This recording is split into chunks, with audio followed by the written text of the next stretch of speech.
El TV Nauta tiene muy buenos videos de muy buena calidad. Más bien, he reaccionado a varios de ellos.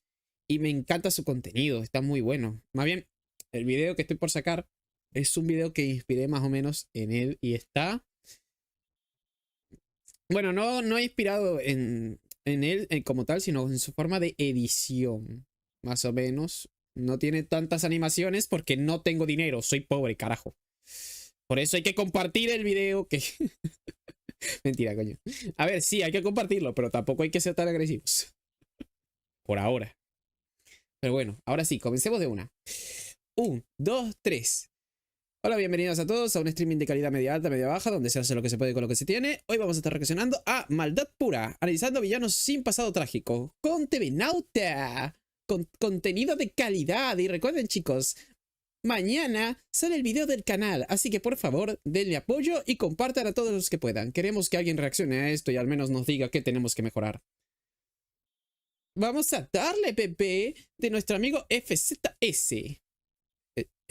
FZST. Joder, esto parece SB. ¡Ah! Tengo dislexia. ¿Por qué se ponen nombres tan complicados? FZST. Carajo. Parece de la asociación SCP. Se suele decir que toda historia es tan buena como su villano. Porque ¿de qué sirve un gran héroe si no hay un villano que esté a su altura? O incluso que lo supere. Y en los últimos años no es nada extraño. A ver, la esencia de un buen villano, un villano que se respete, un villano que tú digas, joder, este es un villano de calidad, es un villano donde tú no tengas tanta información de él. Que te den detallitos jugosos, que te enriquezcan su historia. Lo que hace buenas las historias es la construcción de un personaje. Es crear un personaje y darle un trasfondo, pero no revelando todos sus trasfondos. ¿Por qué? Porque si no, le vas a quitar esencia a ese personaje. Después te va a dar aburrimiento seguir la historia de ese personaje. Te va a aburrir. ¿Por qué? Porque ya sabes todo de él, ya sabes su motivación, ya sabes a dónde quiere llegar. Lo único que te va a motivar es si ese personaje logra su objetivo o no. Y si su historia no tiene no tiene una buena trama que lo respalde, pues no te va a interesar a los 2 minutos. Se te va a aburrir o se te va a ir de la cabeza. Y si la historia no está progresando consecutivamente, no te va a interesar. Eso es lastimosamente lo que está pasando con Jujutsu no Kaisen. Es una serie muy buena, con muy buenos personajes, pero es una serie olvidable. Es una serie que en sí llega a un punto donde se te puede llegar a ir toda la información de la serie. Más bien, ahora mismo, yo ya me la vi y resulta que no me acuerdo muchas cosas. Sé lo de Sukuna y Goyo y toda la huevonada, pero realmente en este punto no me acuerdo mucho. Tengo que releerme el manga para volver a estar al día, porque si no, no llego a nada. Y eso pasa con muchos artistas que sí, en sí quieren escribir historias, pero no saben. Y la mejor recomendación es empezar de cero, empezar de tranquilidad, empezar de ver qué es lo que les conviene. Revelar poco a poco, inspirarte en otros y ver cómo van revelando ellos las historias y revelar tú la tuya poco a poco. Sería lo mejor, tanto del héroe como del villano. Porque siempre un buen héroe se basa en el mejor villano que tenga. Que el villano de una obra termine recibiendo más atención que el héroe, dando como resultado que se hagan películas o hasta Eso es series verdad. enteras enfocadas exclusivamente en el villano, en Es sus que orígenes, sus sí. motivos, su sufrimiento, especialmente su sufrimiento. Los villanos estereotípicos con colmillos, garras y que presumen de ser malos, muy malos, dejaron de ser la norma hace ya un buen rato. Lo más común hoy en día Depende. es que la historia personal del villano sea una parte importante de la trama. Sí, Mostrar sus también. traumas, su infancia difícil, Pero o la con muerte de un suavidad. ser querido que él o ella cree que podría haber evitado. Sí. Estas cosas le dan profundidad a Muchas veces existe la frase esta que se dice aquí en internet muy a menudo de no es un villano, solamente su historia está mal contada. Sí, puede ser. Lo mismo pasa con muchas personas. Hoy en día se nos ha olvidado ese concepto de que capaz y él no es malo, capaz y solamente estás contando mal la historia. Por eso yo no juzgo a la gente, yo no juzgo a nadie. Aquí todo el mundo viene, habla y dice lo que quiera. Yo me la banco, sin problema ninguno. Yo no voy a buscar problema y no voy a decir nada de nadie. Y por eso yo espero lo mismo, tipo de que no digan nada de nadie. Y es internet, al final del día no puedes esperar mucho. Pero igualmente, yo creo que lo mejor que podemos hacer es en sí escuchar.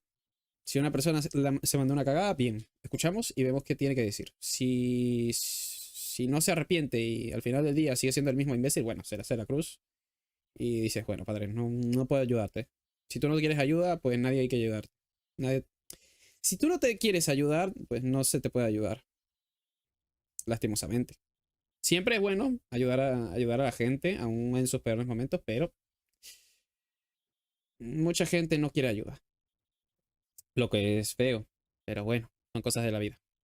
A un villano, no solo porque nos causan lástima y nos hacen empatizar con él, sino también porque en la realidad es así como suelen hacer la maldad. En el mundo real, una También persona con estas características simplemente sería considerado alguien disfuncional y traumatizado que depende. necesita terapia. Pero es cuando esa persona obtiene poder que se convierte en un verdadero villano. Alguien Hostia, capaz sí. de proyectar su ira en hacer sufrir a otros, hacerlos responsables por lo que él ha sufrido. Bueno, también es verdad. Pero ¿es este siempre el origen de la maldad? Porque No. sí, casi siempre que leemos un libro o vemos un documental sobre villanos de la vida real, como dictadores o Bueno, asesinos seriales, se suele A ver, la historia de Jeffrey Dahmer no se puede comparar a la de Heat porque la historia de Jeffrey Dahmer tiene muchos matices. Bueno, no, es la de Heat la que tiene muchos matices, ¿eh? Porque obviamente uno piensa siempre que Heat era el malo de la historia y que todo hizo mal. Es cierto, él era malvado. Bueno, él no era malvado como tal, él tenía su justicia de su parte, pero me refiero a que la Alemania ya estaba peor que él, ¿eh? La Alemania era el principal. Alemania, si no hubiese salido Hit, hubiese hecho lo mismo, tarde o temprano. Era obvio, ellos tenían un nivel de racismo impresionante. O sea, él hubiese nacido o no, no hubiese cambiado nada. No hubiese cambiado nada. Iban a seguir existiendo gente que iba a recriminarles, que iba a odiar, que iba a tratar de aniquilarlos. Y lo hubiese hecho él, como lo hubiese hecho otra persona, hubiese pasado.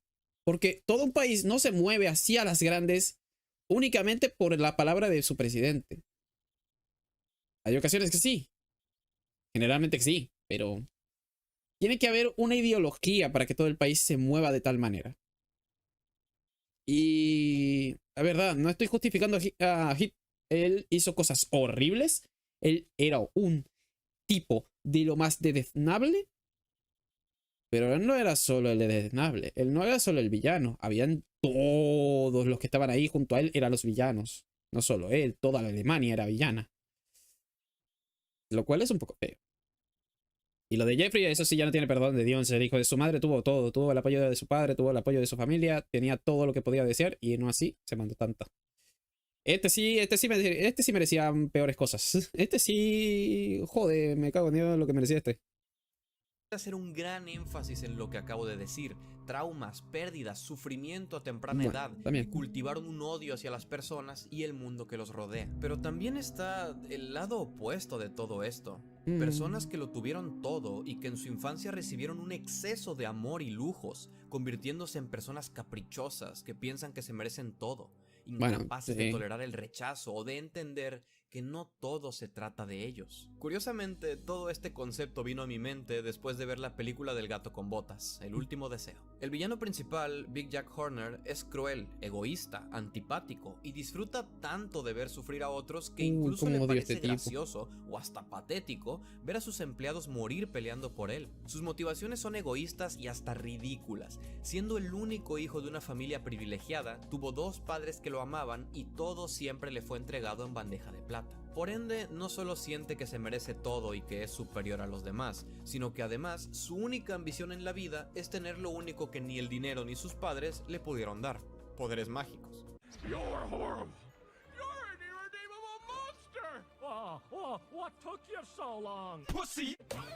Así que basado en él, Sí, como que te deberías dar cuenta de eso un poco antes, ¿eh?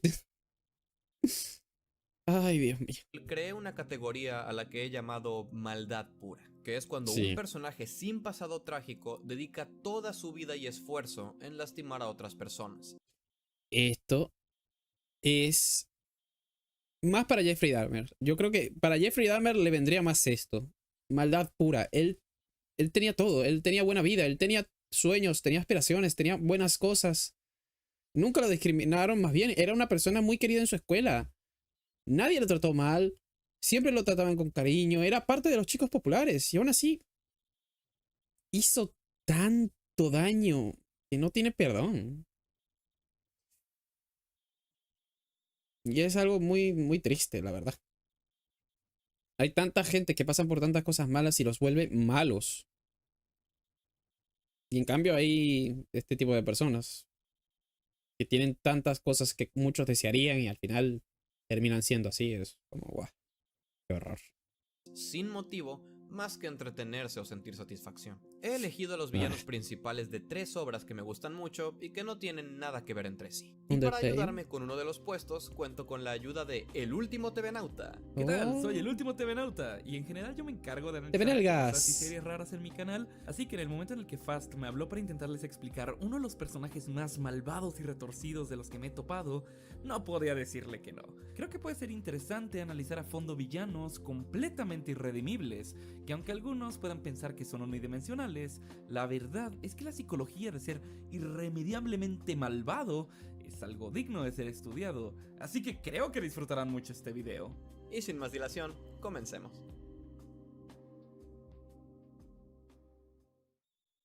Los que sean habituales de mi canal para este punto ya han de estar más que familiarizados con la serie de videojuegos de terror Five Nights at Freddy's. Creada en 2014 por Scott Cawthon, ha destacado por muchas cosas desde su concepción. Scott Deidad. Este tipo es un gigachat de cuidado. Literalmente descubrió a un niño que estaba haciendo juegos que tenían su temática y le habló, le escribió para que dejara de producirlos porque pensó que era un plagio.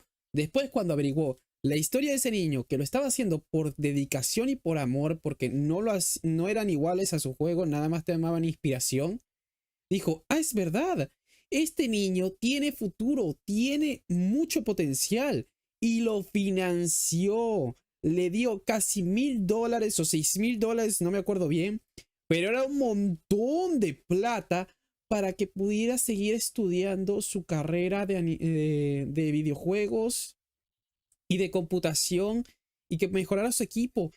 Y la verdad, mis respetos a ese tipo, era súper genial. Pero la más importante en mi opinión es su compleja historia. Montones de crímenes sin resolver y docenas de víctimas que después de morir quedaron atrapadas sin poder descansar o ir al cielo, condenadas a interpretar absurdas canciones infantiles o a servir como esclavos del artífice de sus brutales muertes. Tanta agonía, sufrimiento, familias destruidas durante tantos años y todo es obra de un solo hombre. Y es que incluso si no sabes nada sobre Five Nights at Freddy's, has oído hablar de él. El hombre morado, William Afton. Su lista de crímenes y atrocidades es larguísima, y su lista de víctimas incluye a hombres, mujeres, niños y animales. Incluso antes de que empezara su carrera como asesino serial, ya era un ser despreciable. Durante su juicio de divorcio, logró manipular al juez y al jurado para convencerlos de que su esposa era la loca, para así poder quedarse con la custodia de los hijos. Esto terminó causando el suicidio de su esposa, aunque también es muy probable que el mismo William la haya matado y lo haya hecho parecer un suicidio. Tiempo después, la envidia hacia su compañero de trabajo, Henry Emily, que era mejor que él en todo lo que hacía, lo condujo a matar a su hija Charlie.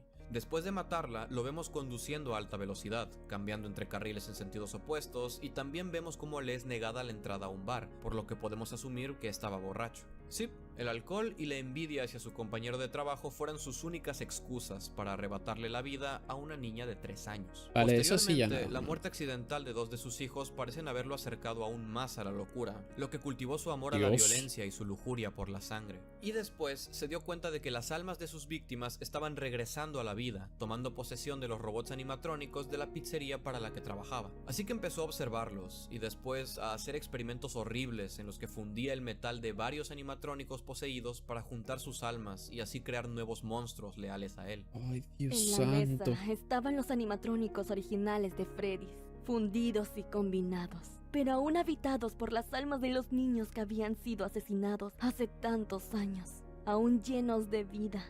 Aún sentían y pensaban, todos atrapados en terrible agonía. Aun cuando sus víctimas Dios habían muerto santo. hace años, continuaba utilizando y torturando sus almas, negándoles su merecido descanso.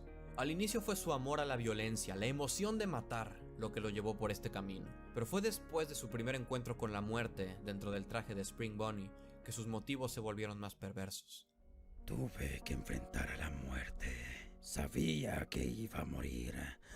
Cada parte de mi cuerpo sintió un miedo indescriptible. Pero le tengo más miedo a la muerte que a vivir como ellos. Incluso si cada instante estará lleno de agonía.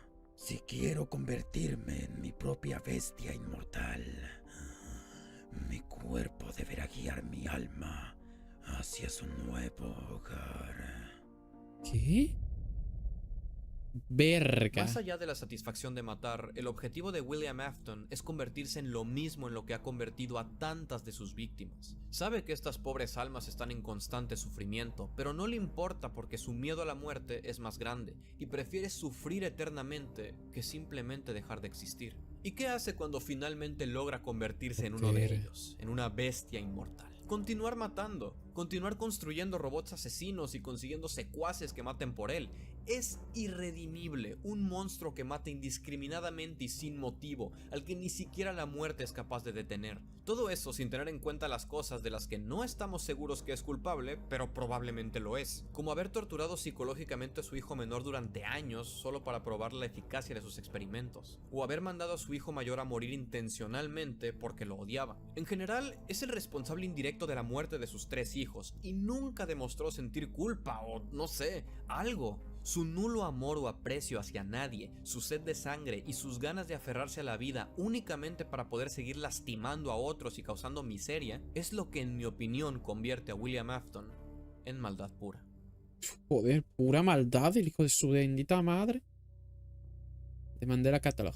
Mandela Catalog es una webserie de horror analógico creada en 2021 por Alex Kister, aquí en YouTube. La serie nos cuenta la historia de diversos protagonistas luchando por sobrevivir y les quiso descubrir la verdad en un mundo infestado por monstruos espantosos, conocidos como los Alternos. Estas criaturas adquieren la apariencia de personas que tú conoces para intentar confundirte y ganarse tu confianza, acercarse a ti, entrar a tu casa y finalmente causar tu muerte. Como es de esperarse, la aparición de estos seres ha hundido al mundo en el terror, la paranoia y la miseria. Y es que desde un inicio la serie nos deja muy en claro que el origen de estos monstruos va más allá de lo humano. Son incluso más que algo sobrenatural.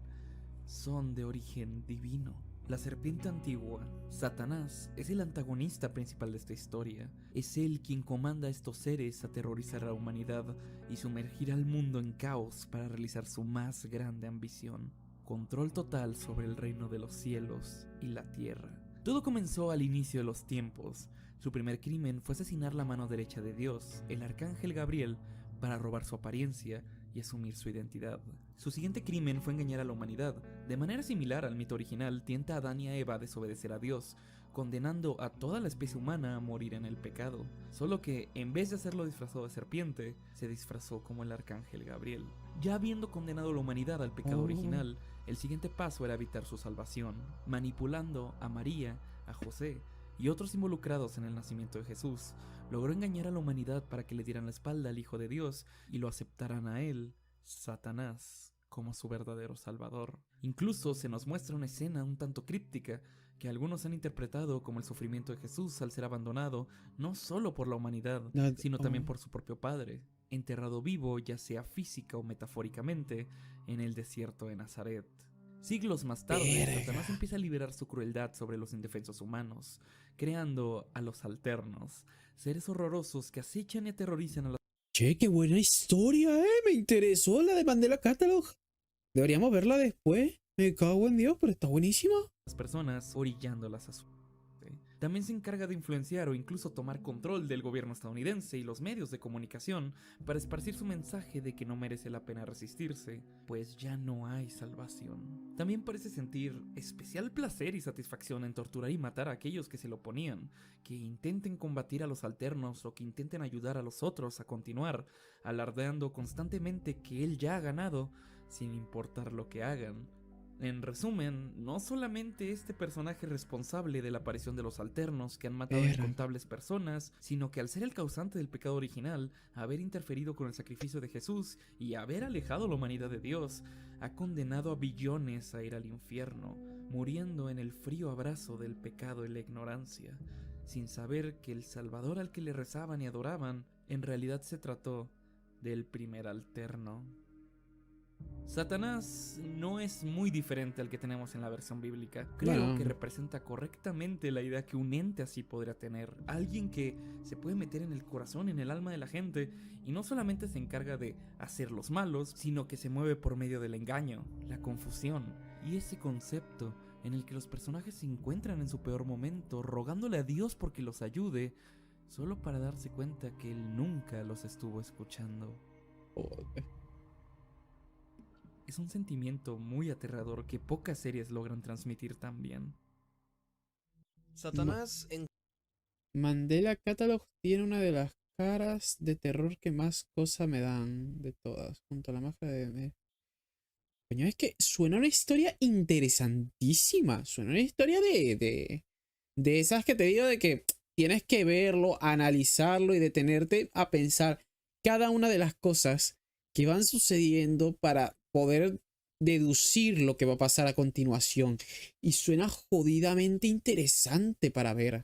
cualquier iteración que asemeje al mito original es malvado por naturaleza. Comenzó siendo un querubín, un poderoso ángel de muy alto rango, favorecido por Dios e inigualablemente bello. Pero en vez de sentirse agradecido o afortunado, sintió envidia hacia su creador. Su soberbia lo hizo sentir que merecía más. Eso lo llenó de ira y lo hizo rebelarse contra Dios, para desquitarse con su creación más preciada, la humanidad. Haber sido creado directamente por un Dios perfecto para gobernar junto a él como un ser etéreo e inmortal y aún así sentir odio porque crees que no tienes suficiente y encima desquitarte con gente inocente, eso es maldad pura. Sí, que suena... La historia del siguiente personaje es todo lo contrario a una tragedia. Hace mucho tiempo hubo una guerra entre humanos y monstruos. Los humanos salieron victoriosos y cruelmente desterraron a los monstruos a un abismo kilómetros bajo tierra, condenándolos a vivir en la oscuridad y el frío. Con poderosa magia sellaron la entrada para que los monstruos jamás pudieran escapar y se quedaran ahí, en la miseria, hasta que murieran. Aún con todo eso, los monstruos se aferraron a sus esperanzas y sueños, y lograron sobrevivir y crear una pequeña civilización bajo tierra, esperando algún día poder volver a ver el sol y las estrellas. Un día, una niña humana cayó en este mismo abismo, y cuando los monstruos la encontraron, le sanaron las heridas y la cuidaron. Y poco después, la familia real la adoptó como su propia hija. Sin importar que los humanos fueran sus enemigos, sin importar que los humanos les hubieran quitado todo y los hubieran condenado a morir miserablemente en el frío del abismo, los monstruos sabían en su corazón que esta joven humana no era responsable. Sintieron que mostrarle compasión y amor sería el primer paso a una nueva paz entre humanos y monstruos. Grave error. El humano caído, Chara, es probablemente el ser más despreciable en la historia de los videojuegos indie. Oh, fuck, ya recordé. Ahora recuerdo, porque la historia de Undertale es muy parecida a la historia de, bueno, por eso es que la tenía en la mente. Nuestra querida Alemania. Creo que te puede sonar un poco la parte de Keno que hay aquí. Claro, Chara es la representación de, bueno, nuestro querido señor con bigote, que viene de una sociedad racista y muy agresiva y que es muy discriminadora, lo cual es un poco representativo en este caso. Ay, el chat está fallando, creo yo. O me estoy equivocando.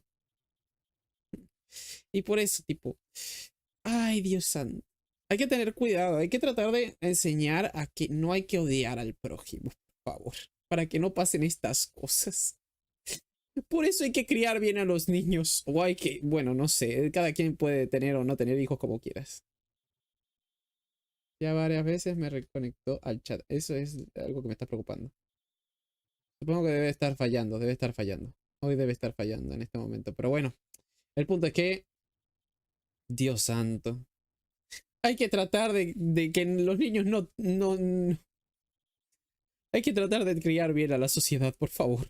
O de incentivar al respeto mutuo, porque esto es horrible.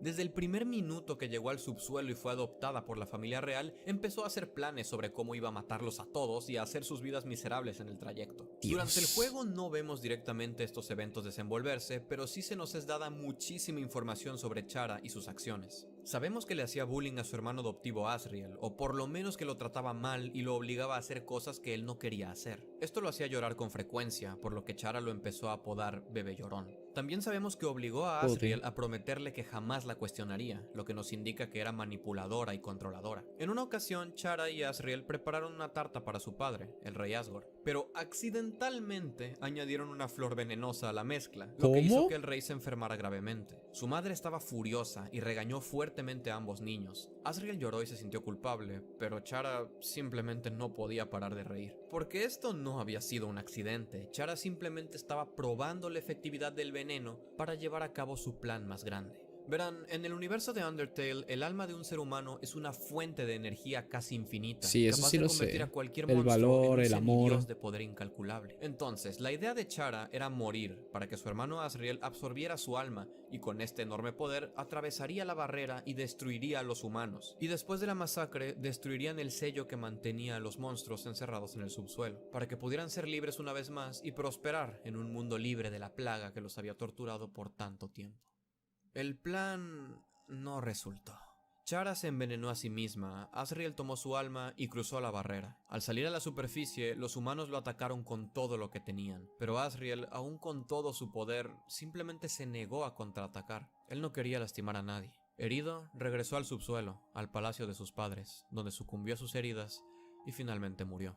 El juego resume toda esta tragedia con la siguiente frase: una vez más, los humanos se lo habían quitado todo a los monstruos. Espera, ¿era? Claro, todo esto asumiendo que Chara es humana en primer lugar, cosa que no es. Tampoco era su intención liberar a los monstruos para que vivieran felices en la superficie. ¿Cómo? Su única meta real es el exterminio de toda la vida en la Tierra.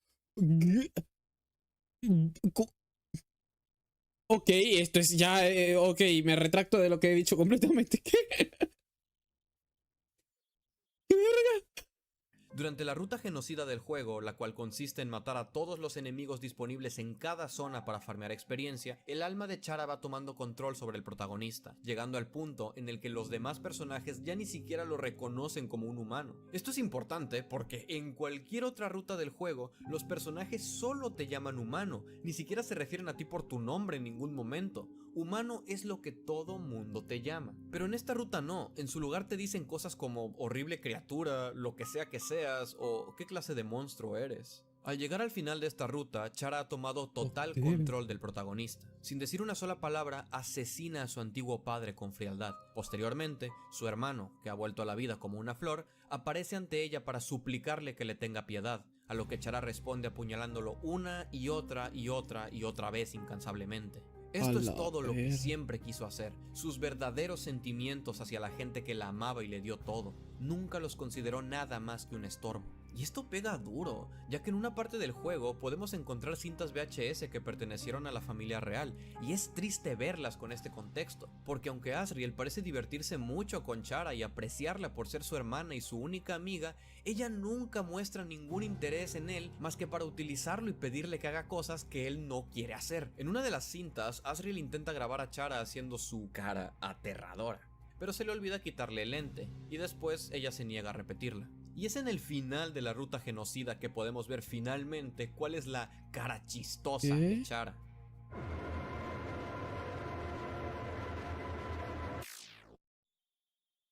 En mercancía oficial del juego también podemos ver una rendición artística de esta misma escena. En este mismo final, Chara se presenta a sí misma de la siguiente manera.